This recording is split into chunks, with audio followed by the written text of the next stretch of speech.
security and compliance, protecting your business in the digital transformation journey. In this episode, Kramer, the founder of Cooperative Computing, reveals how to balance innovation with security and meet compliance requirements without slowing down progress. You'll learn essential security frameworks for digital initiatives, how to protect sensitive data while enabling access, and practical steps to maintain compliance as you modernize. I'm your co-host Anthony Pearl, and whether you're just starting your digital journey or looking to accelerate your existing efforts, it's time to get enabled digitally. Kramer, let's talk about this whole idea of digital enablement and it not being just about the technology, that it is about the people as well, and that there are 4 key constructs I know you have around that. I want to delve a little deeper into that as we go into this episode. Yeah, so when I started in tech, I think like a lot of technical people, you get really, you get a sense of thrill. It's fun. I remember the first computer I built, and I put all the pieces together. And I went in to show some buddy of mine. This buddy of mine was not a technical guy. He's a business guy. And he looked at it and he said, "No, that's beautiful. What's it going to do for me?" And I stopped for a moment and I said, "Well, this particular one, it's got a, super calc on it. So it's got a spreadsheet. Okay, what's that going to do for me? It's going to let you add up numbers and, it's going to let you do it quicker. Okay, let me mess with it for a little bit." Calls me back probably about 2 weeks later and says, "Listen, the thing's actually rebooted like 10 times. He didn't call it reboot. He said it went away. And my calculator is still working faster than that. And my books over here, I can still write in them quicker than I can fiddle around with the keyboard." And it taught me a construct at that moment in time that said, if I can't understand the business value, I'm going to say at the top of the list is the business outcome focus. And business outcomes are driven by these key constructs of the organization's capability. So you got to deeply focus on those things that are organizational driven. The talent's capability, the ability for that talent to operate inside the spectrum of your business culturally and fit inside that cultural spectrum. The ability for you as a organizational structure to enable things to work well and seamlessly together. So organization is a first key concept.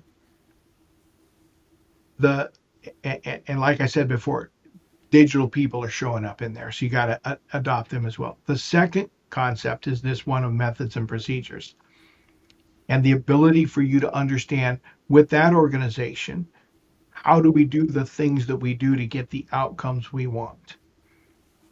The third one is then systems and technology. Until you know you've got the right people that are driven to get the right outcomes, we call those behaviors. And until you understand you've structured it in a way that they can actually get the outcomes, then systems and technology is just another thing sitting on a desk with a business guy asking me, "Kramer, what am I supposed to do with this?" And then that fourth thing, those metrics and KPIs are super crucial to make certain that you understand how to create this automation system that takes advantage of the 3 things that are above it. Let me give you an example.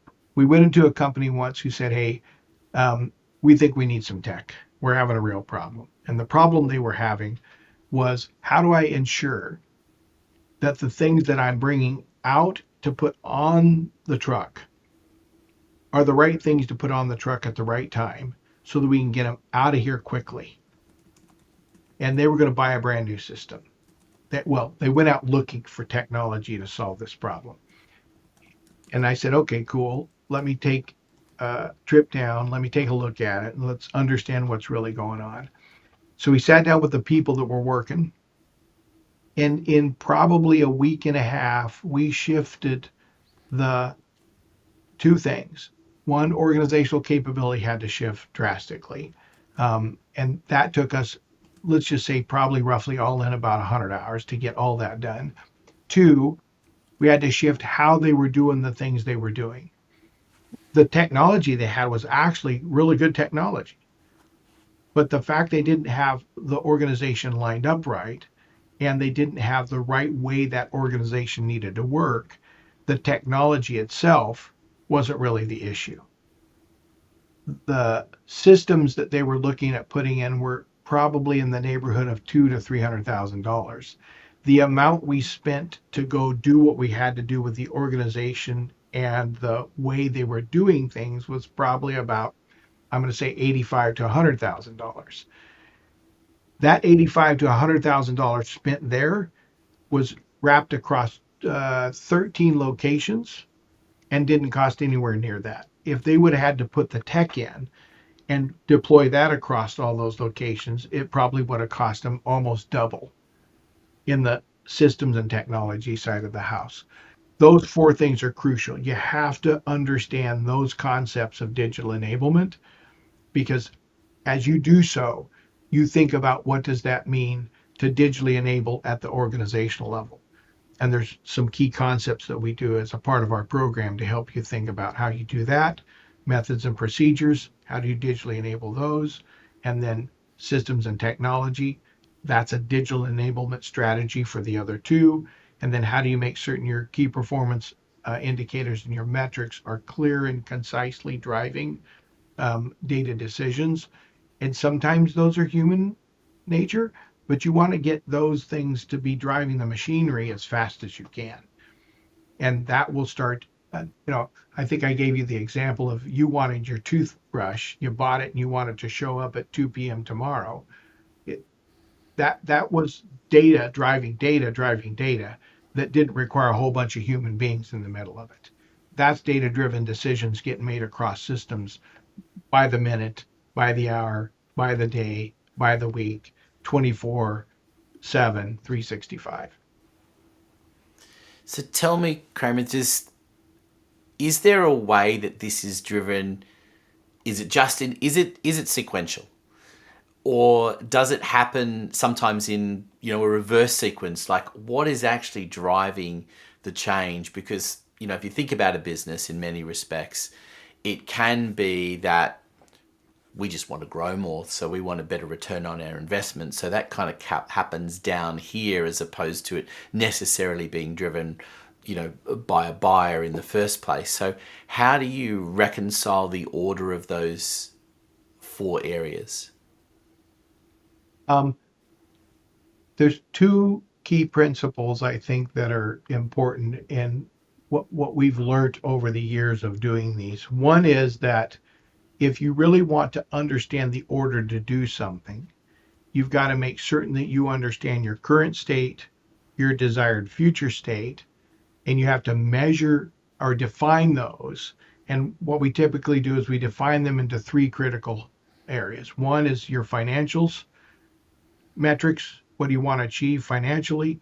Two is your operational metrics, which have to then drive those. So if I want to go from $100 million in revenue to $200 million in revenue, that may mean I have to sell 10 times more product than I currently do, as an example, which means I got to buy X amount more supply, so on and so forth. So there's operational metrics, and then what we call customer loyalty metrics. The customer loyalty and employee loyalty metrics are the drivers of how you ensure you're delivering to your customer. Some people use net promoter score, some people use other things, but whatever those metrics are.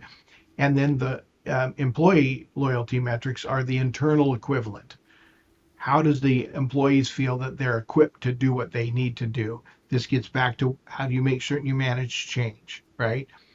So if you want to understand across those dimensions what needs to happen, you've got to have what I'm going to call a diagnostic. We have a label we put on this diagnostic. We call it the DMX, but you've got to have some level of a diagnostic done to understand what your current state is, to define that current state against the where you believe you are, and then you have to have clarity on the definition of your future state. A lot of people struggle to get that future state defined.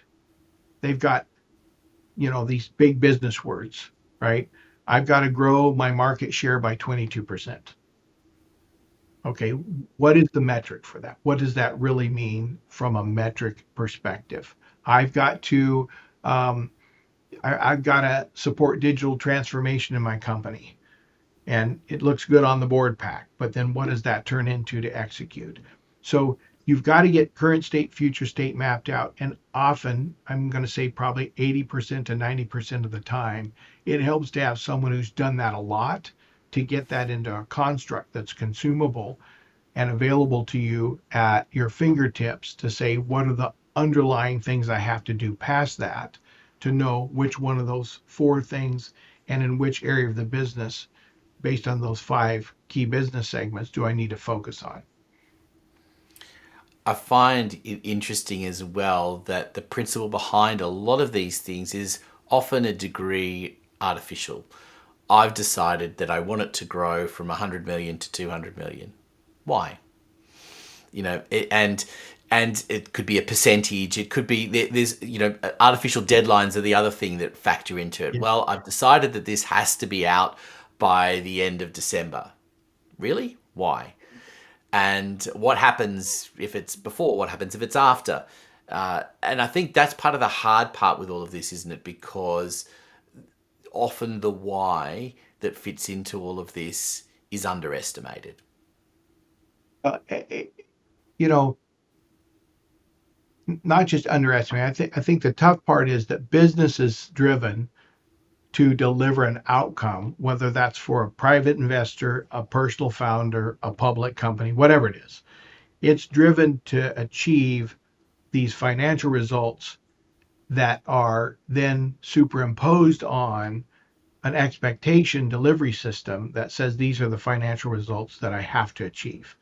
And therefore, you're stuck in a corner of what do I do to make certain that I can lock in what that growth factor is for whomever it is, whether it's the founder, whether it's the private equity, whether it's the board, someone saying, listen, we're expecting that our investment's going to get this return and it's going to do so on a consistent basis. For that return to be achieved, I've got to continue to drive the things that make that return happen. Quite often that comes out of your net profit. So there's a driver for how that works that then gets enforced in a very ritualistic manner without thinking about the other constructs that are occurring. Now, that does cause some level of thinking inside a business. But what the number one thing that has to happen is you got to stay focused on that customer. They want what they want when they want it, and they want it at the value they want it. And if you believe that you can achieve a growth strategy around that, that growth strategy has to then be quantified by that customer base focus as to what that looks like. For example, um, I would say that the population of the US that has a cell phone that is in the cell phone using age is probably a very large number. Mm-hmm. And therefore, that cell phone usage saturation is going to happen by age shifts. Kids are changing from X age to Y age, whichever that age is that you decide cell phone usage is there. And so population growth is one of the things that helps that to grow. We're living longer. And so there's going to be retainage, right? So the turnover and the growth rate is there. But if you think about whether or not you're going to be able to sell, you know, 80% more cell phones into the US market than you did yesterday, the number has to be pragmatically thought through from that consumer. Will they shift between a Android phone or a iPhone, an iOS based phone, whatever flavor that you're dealing with? I think the shifting principle is available, but the growth strategy around how many of those you're going to sell is based on a turnover market, not based on I'm gonna have a new set coming up. It's gonna be I'm going from version 6 to version 7, and I've got to make choices that make me go from 6 to 7. And therefore, that's why I'm thinking about my revenue strategies the way I'm thinking about my revenue strategy. On top of that, that thought process we were talking about is as you start to think about the automated economy and what you can do different and the strategies, your business model differences. and how you make certain that you're adopting those 5 key principles on those, or 4 key principles across those 5 key business segments. As you're thinking about how those wire up to each other and achieve the things they need to achieve and the way they need to achieve them, you're going to start to ask yourself a different set of questions about what does my business model need to change to get a growth strategy that's different than the one I have today. So if you're a distributor, and let's just talk someone like a CDW or those companies that are in the market, you know, they were resellers. They did a good job taking in equipment, getting equipment out, making certain they could package it the way they needed to. And then they started adding services on because there was a saturation around how many distributors could be out there selling Cisco switches and routers. And so I had to do something in addition to that. I had to shift my business model and I had to adopt my business model to allow that to happen. That core construct that you're talking about of those 5 key business segments, the thinking differently around how do I make certain I know what my current state and my future state are going to be? How do you figure out the things in the middle of those, get those moved out of the way that are critical to this longevity of your business and how you operate? Those are the things you have to have someone come in and help you plan out and think through. And I think it all boils down as well in setting expectations, right? It's interesting how you can set expectations and it can quickly just have that ongoing impact. It's easy to, someone comes in and you pitch them an idea and they say, great, let's do that. When do you think you can have it done? And I said, well, I can have it done by Tuesday. Suddenly Tuesday rolls around and you think, well, actually, I really need another week for doing that. But now you've missed the expectations, and that rolls through in a bigger picture. It's one thing internally, but it's outside. And I wonder about things like Apple, for example, that have a time of the year when they deliver the new technology each year. That expectation is there in the market, and if they don't meet that expectation, what's wrong with Apple? What's the problem? And so actually setting yourself up to meet those expectations is something that has to be thought through because it has a long-term implication. And I think there's 2 models of that, right? So one is I've got a mature industry and product where I know my cycles and I plan for those cycles. And I'm going to call that the implementer model. Because remember, we had the 3 circles: innovation, adoption, and implementer. The implementer model can plan much better and more effectively on those release cycles. The innovator model's tougher. I think Tesla's been promising the automated driving car for what, 8 years? It's coming next year. It's coming next year. Well, it took a while. They got one running. Now that they got one running, the next set of promises that are going to be given against that, why? That's an innovator. And so innovators are going to give you timeframes that are probably very circumspect as to whether they can be delivered on. So we got to adopt our minds to what innovators are promising. We're going to get artificial general intelligence is going to happen anytime now, and we're going to be another 2 years out. It's going to happen anytime now. Why? That's an innovator space, and it's going to be really tough to plan for. The components of that artificial general intelligence, agentic things that are interfaces to let you interact with the natural language models and the systems underneath them, those are getting very mature.